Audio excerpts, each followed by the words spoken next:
Hello,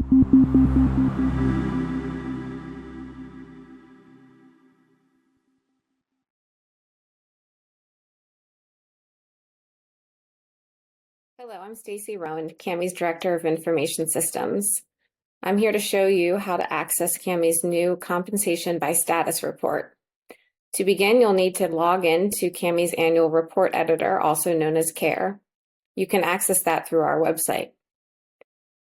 Once you enter your login credentials, you'll be taken into your program profile page on the Annual Report Editor.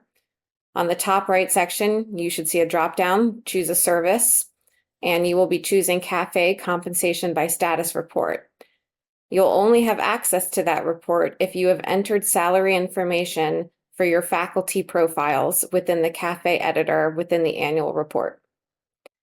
Once you're here, you have a few options for filtering down your status report.